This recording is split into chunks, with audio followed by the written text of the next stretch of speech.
ವಿಶ್ವದ ಮೂರನೇ ಆರ್ಥಿಕ ಶಕ್ತಿ ಎಂದೇ ಕರೆಸಿಕೊಂಡಿರುವ ಜರ್ಮನಿ ಆರ್ಥಿಕ ಹಿಂಜರಿಕೆಯ ಭೀತಿ ಎದುರಿಸ್ತಾ ಇದೆ. ತೀವ್ರ ಹಣದುಬ್ಬರದಿಂದಾಗಿ ಬೆಲೆ ಏರಿಕೆಯ ಬಿಸಿ ಜನರನ್ನ ಕಾಡ್ತಿದೆ. ಬಡ್ಡಿ ದರದ ಏರಿಕೆಯಿಂದಾಗಿ ಹೂಡಿಕೆ ಕಡಿಮೆಯಾಗಿದೆ. ಜನರ ಪರ್ಚೇಸಿಂಗ್ ಪವರ್ ಕುಸಿದಿದೆ. ಕೈಗಾರಿಕೆಗಳ ಉತ್ಪಾದನೆ ಕುಸಿದಿದೆ. ಒಟ್ಟಾರೆ ಜರ್ಮನಿ ಆರ್ಥಿಕ ಹಿಂಜರಿಕೆಯ ಭೀತಿ ಎದುರಿಸುತ್ತಿದೆ. ಪ್ರಬಲ ಜರ್ಮನಿಯ ಕಥೆಯೇ ಹೀಗಾದ್ರೆ ಭಾರತದ ಕತೆ ಏನು? ಭಾರತದ ಆರ್ಥಿಕತೆಯೂ ಕುಸಿದು ಬಿಡುತ್ತಾ? ಭಾರತದ ಆರ್ಥಿಕತೆ ಗಟ್ಟಿಯಾಗಿದೆಯಾ? ಈ ಎಲ್ಲಾ ಪ್ರಶ್ನೆಗಳಿಗೆ ವಿವರಣೆ ನೀಡಿದ್ದಾರೆ ಖ್ಯಾತ ಆರ್ಥಿಕ ತಜ್ಞ ವಿಶ್ವನಾಥ್ ಭಟ್. ಹೊಸದಿಗಂತದ ವೀಕ್ಷಕರೆಲ್ಲರಿಗೂ ನಮಸ್ಕಾರ. ಇತ್ತೀಚಿನ ದಿನಗಳಲ್ಲಿ ಪ್ರಚಲಿತವಾಗಿರುವ ಒಂದು ನ್ಯೂಸ್ ಏನು ಅಂದರೆ, ಜರ್ಮನಿ ರಿಸಿಷನ್ ಅಲ್ಲಿ ಇದೆಯಾ ಅಂತ. ಸ್ನೇಹಿತರೆ, ಜರ್ಮನಿ ರಿಸಿಷನ್ಗೆ ಬಂದಿದ್ದು 2022ರಲ್ಲಿ. ರಷ್ಯಾ ಮತ್ತು ಯುಕ್ರೇನ್ ನಡುವೆ ಯುದ್ಧ ಆರಂಭ ಆದಾಗ ನ್ಯಾಚುರಲ್ ಗ್ಯಾಸ್ ಅಂತ ಕರಿತೀವಿ, ನೈಸರ್ಗಿಕ ಅನಿಲದ ಬೆಲೆ ಗಗನಕ್ಕೆ ಹೋಯಿತು. ಇನ್ಫ್ಯಾಕ್ಟ್ 90% ಜರ್ಮನಿಯ ನ್ಯಾಚುರಲ್ ಗ್ಯಾಸನ್ನು ಪೂರೈಕೆ ಮಾಡುವಂತಹದ್ದು ರಷ್ಯಾ. ಇದು ಅವರಿಗೆ ದೊಡ್ಡ ಸಮಸ್ಯೆ ಆಯಿತು. ಇಡೀ ಜಗತ್ತು 2022ರ ನಂತರದಲ್ಲಿ ಸಪ್ಲೈ ಚೈನ್ ಕುಸಿದಿದ್ದರಿಂದ ಕಳೆದ 40 ವರ್ಷಗಳಲ್ಲಿ ನೋಡದೇ ಇರುವ ಮಟ್ಟದ ಬೆಲೆ ಏರಿಕೆಯನ್ನು ನೋಡ್ತು.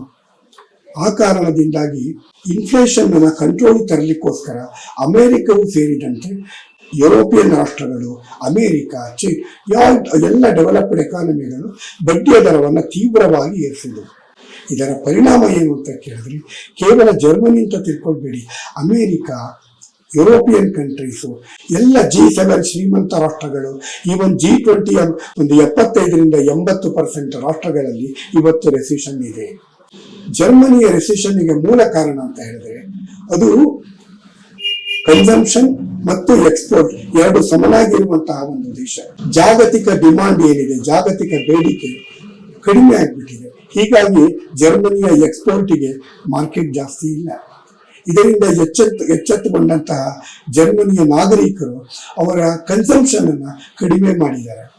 ಮೊದಲನೇದಾಗಿ ಬೆಲೆ ಏರಿಕೆಯಿಂದಾಗಿ ಅದನ್ನು ನಿಯಂತ್ರಣ ಮಾಡಲಿಕ್ಕೋಸ್ಕರ ಬಡ್ಡಿಯ ದರವನ್ನು ಏರಿಸಿದಾರಲ್ಲ, ಇದರಿಂದ ಹೂಡಿಕೆ ಮಾಡೋರು ಬಹಳ ಹಿಂದೆಟಾಗ್ತಿದ್ದಾರೆ. ಯಾಕಂದ್ರೆ ಬಡ್ಡಿ ದರ ತುಂಬಾ ಮೇಲೆ ಹೋಗ್ಬಿಟ್ಟಿದೆ. ಎನರ್ಜಿ ಬೆಲೆ ಗಗನಕ್ಕೆ ಹೋಗಿದೆ.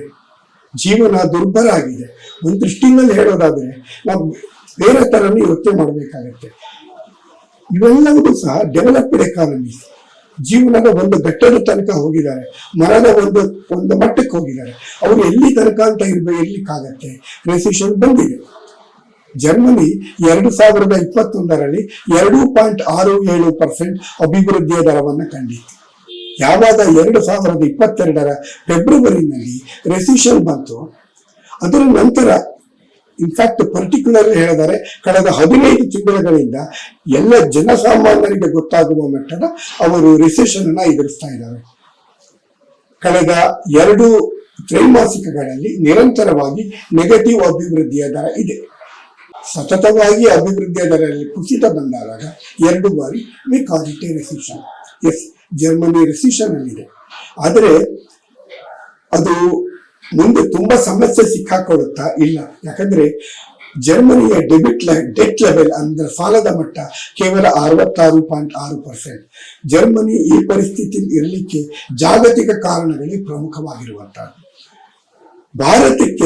ಭಾರತವು ರಿಸಿಷನ್ ಅಲ್ಲಿ ಇದೆಯಾ ಪ್ರಶ್ನೆ ಕೇಳ್ತಾರೆ ಕೆಲವರು. ಹೇಳ್ತೀನಿ, ಟ್ರಸ್ಟ್ ಮೀ ಫ್ರೆಂಡ್ಸ್, ಯಾವ ಕಾರಣಕ್ಕೂ ಭಾರತ ರೆಸಿಷನ್ನಿಗೆ ಕೆಲವು ದಶಕಗಳ ಕಾಲ ಹೋಗೋದಿಲ್ಲ. ನೆನಪಿರ್ಲಿ, ಜರ್ಮನಿ ಈ one of the matured economy. ಅಲ್ಲಿ ಯುವಕರ ಸಂಖ್ಯೆ ಕಮ್ಮಿ ಇದೆ, ವಯಸ್ಸಾಗುವ ಸಂಖ್ಯೆ ಜಾಸ್ತಿ ಇದೆ. The whole world is getting age. ಇಡೀ ಜಗತ್ತಿನಲ್ಲಿ ವಯಸ್ಸಾಗುವ ಸಂಖ್ಯೆ ಜಾಸ್ತಿ ಆಗ್ತಾ ಇದೆ, except Bharat. India is the youngest country in the world. ಇದು ನಾವು ಮೊದಲನೇದಾಗಿ ತೆಗೆದುಕೊಂಡಿರ್ಬೇಕು. ಸ್ನೇಹಿತರೆ, ಕೊರೋನಾ ಸಂದರ್ಭದಲ್ಲಿ ಇಡೀ ಜಗತ್ತು $12 ಟ್ರಿಲಿಯನ್ ಸಾಲವನ್ನು ಮಾಡಿತು. ರುಪೀಸ್ ಅಲ್ಲಿ ಹೇಳೋದಾದ್ರೆ 960 ಲಕ್ಷ ಕೋಟಿ. 750 ಕೋಟಿ ಜನಸಂಖ್ಯೆಗೆ 960 ಲಕ್ಷ ಕೋಟಿ ಅಂದ್ರೆ ಇದು ದೊಡ್ಡ ಸಾಲ ಆಗಿದೆ. ಜಪಾನ್ನಲ್ಲಿ GDPಯ 255%, ಅಮೆರಿಕಾದಲ್ಲಿ GDPಯ 123%, ಇಂಗ್ಲೆಂಡಿನಲ್ಲಿ GDPಯ 104%, ಫ್ರಾನ್ಸಿಂದು GDPಯ 110%. ಎಲ್ಲರೂ ಸಹ ಸಾಲದ ಸುಳಿಯಲ್ಲಿ ಸಿಕ್ಕಾಕೊಂಡಿದ್ದಾರೆ. ಭಾರತ ನಾವು ಡೆವಲಪಿಂಗ್ ಎಕಾನಮಿ ಆಗಿದ್ರೂ ಸಹ ನಮ್ಮ ಸಾಲದ ಮಟ್ಟ GDPಯ 84%, ಅಂದ್ರೆ GDPಯ 84% ಮಾತ್ರ ಇದೆ. ಜೊತೆಯಲ್ಲಿ ಕೊರೋನಾ ಸಂದರ್ಭದಲ್ಲಿ ಎಲ್ಲರೂ ಸಿಕ್ಕಾಕೊಂಡ್ರಲ್ಲ, ಭಾರತ ಆ ಆಪತ್ತನ್ನ ಅವಕಾಶವನ್ನಾಗಿ ಕೈಗೊಳಿಸ್ಕೊಂತು. ಇನ್ಫ್ಯಾಕ್ಟ್ ಕೇಳಿರ್ಬೋದು ತಾವು, ಆತ್ಮನಿರ್ಭರ್ ಭಾರತ ಅನ್ನೋ ಒಂದು ಆರ್ಥಿಕ ನೀತಿಯನ್ನ ಜಾರಿಗೆ ತೆಗೆದುಕೊಂಡು ಬಂದ್ವಿ. ಶುದ್ಧ ಕನ್ನಡದಲ್ಲಿ ಹೇಳೋದಾದ್ರೆ ಸ್ವಾವಲಂಬಿ ಭಾರತ, ನಮ್ಮ ಕಾಲ ಮೇಲೆ ನಾವು ನಿಂತ್ಕೊಳ್ಳುವಂತಹದ್ದು. ಅದರ ಪರಿಣಾಮ ಏನಾಯ್ತು ಅಂದ್ರೆ, ಯೋಚನೆ ಮಾಡಿ, ಒಂದು ವೇಳೆ ನಾವು ಲಸಿಕೆಯನ್ನ, ನಮಗೆ ಬೇಕಾಗಿರುವ 300 ಕೋಟಿ ವ್ಯಾಕ್ಸಿನ್ ಅನ್ನ ನಾವು ಇಂಪೋರ್ಟ್ ಮಾಡ್ಕೊಳ್ಬೇಕಾಗಿದ್ರೆ ಈ ದೇಶ ಪಾಪರಾಗ್ತಾ ಇತ್ತು. ನಮಗೆ 300 ಫೈಸರ್ ಅವರು ಒಂದು ವ್ಯಾಕ್ಸಿನ್ $100 ಹೇಳಿದ್ರು. ಆದ್ರೆ ಭಾರತದಲ್ಲೇ ನಾವು ಸಂಶೋಧನೆ ಮಾಡಿದ್ರಿಂದ, and this has happen for the first time, ಭಾರತದಲ್ಲಿ ಲಸಿಕೆ ಸಂಶೋಧನೆ ಸ್ವಾವಲಂಬಿ ಭಾರತದ ಒಂದು ಆರ್ಥಿಕ ಚಿಂತನೆಗೆ ಅತ್ಯುತ್ತಮವಾದ ಪ್ರೇರಣಾದಾಯಕವಾದ ಉದಾಹರಣೆ ಅಂತ ನನಗನ್ಸುತ್ತೆ. ಪರಿಣಾಮ ಏನ್ ಗೊತ್ತಾ, ಭಾರತ ಈ ಒಂದು ಆಪತ್ತನ್ನ ಅವಕಾಶವನ್ನಾಗಿ ಪರಿವರ್ತಿಸಿಕೊಳ್ಳೋದ್ರಲ್ಲಿ ನಾವು ಯಶಸ್ವಿಯಾದ್ವಿ. ಇನ್ಫ್ಯಾಕ್ಟ್ 25 ಲಕ್ಷ ಕೋಟಿ ರೂಪಾಯಿಯನ್ನ ಮಾತ್ರ ಕೊರೋನಾ ಸಂದರ್ಭ 25 ಲಕ್ಷ ಕೋಟಿಯನ್ನ ನಾವು ವೆಚ್ಚ ಮಾಡಿದ್ವಿ. ಜಗತ್ತಿಗೆ ಹೋಲಿಕೆ ಮಾಡಿದ್ರೆ ಜಗತ್ತಿನ 18% ಜನಸಂಖ್ಯೆ ಇರೋ ಭಾರತ $172 ಬಿಲಿಯನ್ ಖರ್ಚು ಮಾಡೋ ಪರಿಸ್ಥಿತಿ ಇತ್ತು. ನಾವು ಮಾಡ್ಲಿಲ್ಲ. ಇದರ ಜೊತೆಯಲ್ಲಿ ಪ್ರೊಡಕ್ಷನ್ ಲಿಂಕ್ಡ್ ಇನ್ಸೆಂಟಿವ್ ಅಂತ ಒಂದು ಯೋಜನೆ ತೆಗೆದುಕೊಂಡು ಬಂದ್ರು. ಈ ದೇಶದಲ್ಲಿ, ವಿದೇಶದಲ್ಲಿರೋರು ನಮ್ಮ ದೇಶದಲ್ಲಿ ಹೂಡಿಕೆ ಮಾಡಿ, ನೀವು ಈ ದೇಶದಲ್ಲಿ ಹೊಸದಾಗಿ ಹೂಡಿಕೆ ಮಾಡಿದ್ರೆ ನೀವು ಏನು ಉತ್ಪಾದನೆ ಮಾಡ್ತೀರಲ್ಲ, ನಮ್ಮ ಒಂದು 14 ಕ್ಷೇತ್ರಗಳಲ್ಲಿ, ಆ ಕ್ಷೇತ್ರಗಳಲ್ಲಿ ಹೂಡಿಕೆ ಮಾಡಿ ಉತ್ಪಾದನೆ ಮಾಡ್ತಾರೆ, ನಿಮ್ಮ ಉತ್ಪಾದನೆಯ ಮಾರುಕಟ್ಟೆಯ ಮೂಲದ 6% ಕ್ಯಾಶ್ ಇನ್ಸೆಂಟಿವ್ ಕೊಡ್ತೀನಿ ಅಂತ ಹೇಳಿದ್ರು.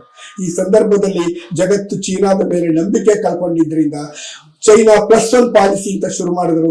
ಈ ಭಾರತವೂ ಸೇರಿದೆ ಅನೇಕ ದೇಶಗಳಲ್ಲಿ ಈ America, south Korea, Japan, Germany ಇವೆಲ್ಲ ಹೂಡಿಕೆ ಮಾಡ್ತಿದ್ದಾವೆ. ಭಾರತ ಇವತ್ತು it is doing extremely well. ಯೋಚನೆ ಮಾಡಬೇಕಾಗಿಲ್ಲ. ಜೊತೆಯಲ್ಲಿ ಇದೇ ಮಟ್ಟದಲ್ಲಿ ಪ್ರಗತಿ ಬರುವಂತಹದ್ದು ಮೂಲಸೌಕರ್ಯ ಕ್ಷೇತ್ರದಲ್ಲಿ ಹೂಡಿಕೆ. ಅಂದ್ರೆ ₹1 ಸಬ್ಸಿಡಿ ಕೊಟ್ರೆ 98 ಪೈಸೆ ಮಾತ್ರ ಅಭಿವೃದ್ಧಿಗೆ ಹೋಗುತ್ತೆ. ನೀವು ₹1 ಹೂಡಿಕೆ ಮಾಡಿದ್ರೆ 2 ವರ್ಷದಲ್ಲಿ ₹3, ನಂತರದಲ್ಲಿ 5 ವರ್ಷದಲ್ಲಿ ₹7.5, ಅಂದ್ರೆ 750% ಅದು ದೇಶದ ಪ್ರಗತಿಗೆ ಕೊಡುಗೆಯನ್ನ ಕೊಡುತ್ತೆ. ಈ ದೃಷ್ಟಿಯಿಂದ ಹೇಳೋದಾದ್ರೆ ಹಿಂದಿನ ಒಟ್ಟಿಗೆ 5 ವರ್ಷ, ಅಂದ್ರೆ ಹಿಂದಿನ 3 ವರ್ಷವೂ ಸೇರಿಕೊಂಡಂತೆ 2027 ವೇಳೆಗೆ ಭಾರತ ರಾಷ್ಟ್ರೀಯ ಹೆದ್ದಾರಿ, ರೈಲ್ವೆ, ಬಂದರು, ಏರ್ಪೋರ್ಟ್, ಗ್ಯಾಸ್ ಪೈಪ್ಲೈನ್ಸ್, ಹೀಗೆ ಆಧುನಿಕ ಭಾರತವನ್ನ ಪ್ರತಿನಿಧಿಸುವ ಮೂಲಸೌಕರ್ಯ ಕ್ಷೇತ್ರದಲ್ಲಿ 110 ಲಕ್ಷ ಕೋಟಿ ರೂಪಾಯಿ ಹೂಡಿಕೆಯನ್ನು ಮಾಡ್ತಾ ಇದೆ. ಅಂದರೆ ಇದು ಎಷ್ಟರ ಮಟ್ಟಿಗೆ ಹೂಡಿಕೆ ಅಂದ್ರೆ 1947ರಿಂದ 2022 ತನಕ ಈ ದೇಶದಲ್ಲಿ ಮೂಲಸೌಕರ್ಯದಲ್ಲಿ ಎಷ್ಟು ಹೂಡಿಕೆ ಆಗಿತ್ತು ಅದರ 2.5 ಪಟ್ಟು ಕೇವಲ 6 ವರ್ಷದಲ್ಲಿ ಆಗ್ತಾ ಇದೆ. ಅಮೇಜಿಂಗ್. ಇದರ ಅನುಕೂಲ ಏನು ಅಂದ್ರೆ, ಮೊದಲನೇದಾಗಿ ಪ್ರಗತಿ ಬರುತ್ತೆ, ಎರಡನೇದಾಗಿ ಮ್ಯಾಸಿವ್ ಆಗಿ ಉದ್ಯೋಗ ಸೃಷ್ಟಿಯಾಗುತ್ತೆ, ಮೂರನೇದಾಗಿ ಟ್ಯಾಕ್ಸ್ ಕಲೆಕ್ಷನ್ ಆಗುತ್ತೆ. ಪ್ರೊಡಕ್ಷನ್ ಲಿಂಕ್ಡ್ ಇನ್ಸೆಂಟಿವ್ ತರ್ತಾ ಇರೋ ಆತ್ಮನಿರ್ಭರ್ ಭಾರತ್ ಚಿಂತನೆಯ ಪ್ರೊಡಕ್ಷನ್ ಲಿಂಕ್ಡ್ ಇನ್ಸೆಂಟಿವ್ಸ್ ಯೋಜನೆ ತರುವ ಕಾರಣ ಏನು ಅಂದ್ರೆ, ಭಾರತವನ್ನ ಚೀನಾದಂತೆ ಜಾಗತಿಕ ಉತ್ಪಾದನಾ ಕೇಂದ್ರವನ್ನಾಗಿಸುವ ಮೂಲಕ ಈ ದೇಶದಲ್ಲಿ ಅಭಿವೃದ್ಧಿಯಲ್ಲಿ ಮತ್ತು ಉದ್ಯೋಗ ಸೃಷ್ಟಿಯಲ್ಲಿ ನೂತನ ಪರ್ವವನ್ನ ತರುವಂತಹ ಒಂದು ಯೋಜನೆ ಭಾರತ ಅದರಲ್ಲಿ ಈಗ ಯಶಸ್ವಿಯಾಗ್ತಾ ಇದೆ. ಯಾವ ಮಟ್ಟಕ್ಕೆ ಅಂದ್ರೆ, ಯಾವ ಭಾರತದಲ್ಲಿ ಸುಮಾರು 2 ಮೊಬೈಲ್ ಮ್ಯಾನುಫ್ಯಾಕ್ಚರಿಂಗ್ ಪ್ಲಾಂಟ್ಸ್ ಇತ್ತು, ಅದೇ ಭಾರತದಲ್ಲಿ ಇವತ್ತು 232 ಮೊಬೈಲ್ ಉತ್ಪಾದನಾ ಘಟಕಗಳಿವೆ. ಹಿಂದೆ $25 ಬಿಲಿಯನ್ ಮೌಲ್ಯದ ಎಲೆಕ್ಟ್ರಾನಿಕ್ ಗುಡ್ಸ್ ಉತ್ಪಾದನೆ ಮಾಡ್ತಿದ್ದ ಭಾರತ ಇವತ್ತಿನ ದಿನ ಸುಮಾರು $160 ಬಿಲಿಯನ್ ಮೌಲ್ಯದ ಎಲೆಕ್ಟ್ರಾನಿಕ್ ಗೂಡ್ಸ್ಗಳನ್ನ 2024-25 ಉತ್ಪಾದನೆ ಮಾಡುವ ಚಿಂತನೆಯನ್ನು ಇಟ್ಕೊಂಡಿದೆ. We are doing extremely well. ಯೋಚನೆ ಮಾಡಬೇಕಾಗಿಲ್ಲ. ತಾವೇನ್ ಯೋಚನೆ ಮಾಡಿ, ಜಗತ್ತಿನಲ್ಲಿ ಇವತ್ತು ಆಹಾರದ ಸಮಸ್ಯೆ ಇದೆ, ನಮ್ಮ ದೇಶದಲ್ಲಿ ಇದೆಯಾ? ಇಲ್ವಾ? ಜಗತ್ತು ವಯಸ್ಸಾಗ್ತಾ ಇದೆ, but India is A Young country. ಜಗತ್ತಿನಲ್ಲಿ ಎನರ್ಜಿ ಕ್ರೈಸಿಸ್ ಇದೆ. ಆ ಸಮಸ್ಯೆಗೆ ಬಗೆಹರಿಸಲಿಕ್ಕೋಸ್ಕರ ಭಾರತ ರಿನ್ಯೂವಬಲ್ ಎನರ್ಜಿ ಅಂದ್ರೆ ನವೀಕರಿಸಬಹುದಾದ ಇಂಧನ, ಸೋಲಾರ್ ಎನರ್ಜಿ ಇರ್ಬೋದು, ಹೈಡ್ರೋಜನ್ ಬೇಸ್ಡ್ ಇನ್ನು ಎನರ್ಜಿ ಇರ್ಬೋದು, ಇದೆಲ್ಲದರಲ್ಲೂ ಹೂಡಿಕೆ ಮಾಡ್ತಾ ಇದೆ. ಭಾರತಕ್ಕೆ ಉತ್ತಮ ಭವಿಷ್ಯ ಇದೆ. 2047 ತನಕ, ಅಂದರೆ ಭಾರತ ತನ್ನ ಸ್ವಾತಂತ್ರ್ಯದ ಅಮೃತ ಮಹೋತ್ಸವ ಕಾಲದಲ್ಲಿ, ಅಂದ್ರೆ ನಮ್ಮ 100ನೇ ಸ್ವಾತಂತ್ರ್ಯದ ಶತಮಾನೋತ್ಸವ ವೇಳೆಗೆ ಭಾರತ ಜಗತ್ತಿನ ಅತ್ಯಂತ ಶ್ರೀಮಂತ ರಾಷ್ಟ್ರಗಳಲ್ಲಿ ಒಂದಾಗಿರುತ್ತೆ. ನಮ್ಮ ಆರ್ಥಿಕತೆ ಇಂದು ಏನಿದೆ $3.7 ಟ್ರಿಲಿಯನ್ ಇಂದ ನಾವು $30 ಟ್ರಿಲಿಯನ್ ಆರ್ಥಿಕತೆಯಾಗಿರ್ತೀವಿ. India will be the talent factory of the world. ಇವತ್ತು ನಮ್ಮ ದೇಶದಲ್ಲಿ ಯಾವ ಮಟ್ಟದಲ್ಲಿ ಕಳೆದ 3 ತಲೆಮಾರುಗಳು ಯಾವ ಮಟ್ಟಕ್ಕೆ ಈ ದೇಶವನ್ನ ತೆಗೆದುಕೊಂಡು ಬಂದಿದ್ದಾರೋ ಇದರ 8 ಪಟ್ಟಾದ್ರೂ ಸಹ ಮುಂದಿನ 25 ವರ್ಷದಲ್ಲಿ ಈ ಯುವಕರು ಈ ದೇಶವನ್ನ ಎತ್ಕೊಂಡು ಹೋಗ್ಲಿಕ್ಕಿದ್ದಾರೆ. ಯೋಚನೆ ಮಾಡಬೇಕಾದ ಅಗತ್ಯನೇ ಇಲ್ಲ. India has an extremely bright future. ಒಂದು ಕಾಶನ್ ಹೇಳ್ತೀನಿ, ಅದು ಇದ್ದೇ ಇರುತ್ತೆ. ಈ ಮಟ್ಟಕ್ಕೆ ಕಂಟಿನ್ಯೂ ಮಾಡಬೇಕಾದ್ರೆ, ಭಾರತ ಅದಕ್ಕೆ ಹೋಗ್ಬೇಕಾದ್ರೆ ಈ ನರೇಂದ್ರ ಮೋದಿ ನೇತೃತ್ವದ ಸರ್ಕಾರದ ಚಿಂತನೆಗಳು ಏನಿದೆ ಆ ಚಿಂತನೆಗಳನ್ನ ಅನುಷ್ಠಾನಕ್ಕೆ ತರುವಂತಹ ಸರ್ಕಾರಗಳು ಅಧಿಕಾರದಲ್ಲಿ ಬರಬೇಕು. ಆವಾಗುತ್ತೆ ದೇಶದ ಚಿನ್ನವನ್ನ ಅಡ ಇಡುವಂತಹ, ರಾಷ್ಟ್ರೀಕೃತ ಬ್ಯಾಂಕ್ಗಳನ್ನು ಮುಳುಗಿಸುವಂತಹ ಸರ್ಕಾರಗಳ ಅಧಿಕಾರಕ್ಕೆ ಬಂದರೆ ನಾನು ಹೇಳುವಂತಹದ್ದು ಅನುಷ್ಠಾನಗೊಳ್ಳುವುದು ಕಷ್ಟ ಸಾಧ್ಯ ಅಂತ ನನಗನ್ಸುತ್ತೆ.